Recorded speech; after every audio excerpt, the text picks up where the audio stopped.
Welcome back to some more inView 360 training. So we're going to talk about calibration in this video, and calibration is required for every inView 360 system. Reasoning behind why this is required: every apparatus, every vehicle is not the same width, not the same length.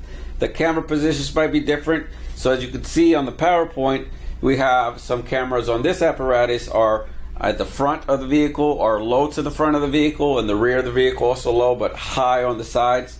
So the software will compensate for all this, but it needs to be calibrated in order for it to accomplish this. So we're going to talk about what comes in a calibration kit and what is required to do calibration. Now, the calibration kit is a one-time investment that you could use over and over to do multiple calibrations. So once you order one calibration kit, it's good to as many vehicles as you need to do, and you get a step-by-step instruction in addition to some how-to videos to help you through the calibration. So what comes in a calibration kit? Like I said, calibration is required for all 360 systems.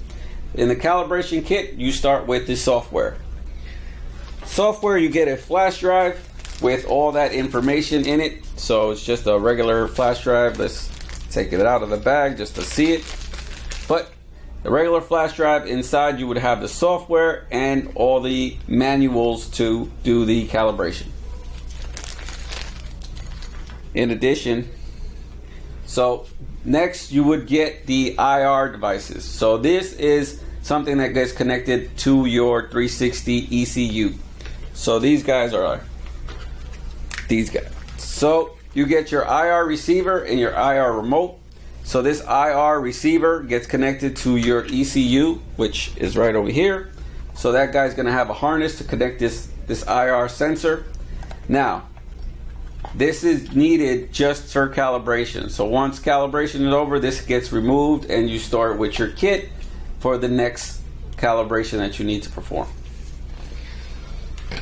Also with that, you get the SD card and the SD card reader, which is what you need to get the files onto your ECU when you do the calibration. So you would, again, when we talked about this in the prior video, you have a SD card slot on this guy. You would go in there, you would follow instructions with your remote, you would take the 4 images, go back in there, get your SD card back, put that in your PC with the software, perform all the different steps through the software, and then reload it onto here.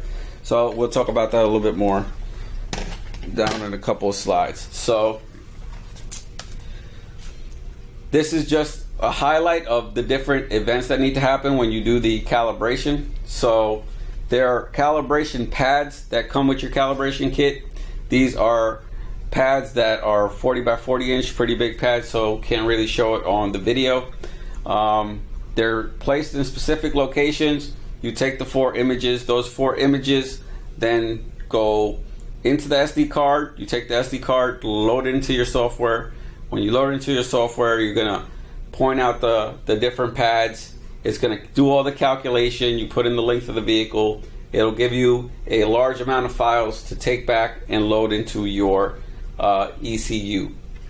And then after it loads into the ECU, the software has the ability to adjust it, do minor adjustments, so you can get the exact view that you want on your 360 bird's eye view. So when you're in that software, you'll get to not only put the vehicle size and work on the viewing, you also get to choose the overlay for a fire apparatus, an ambulance, a work truck, any particular type of vehicle that you're putting the 360 system on.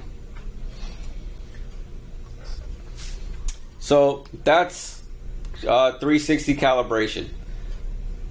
Thank you.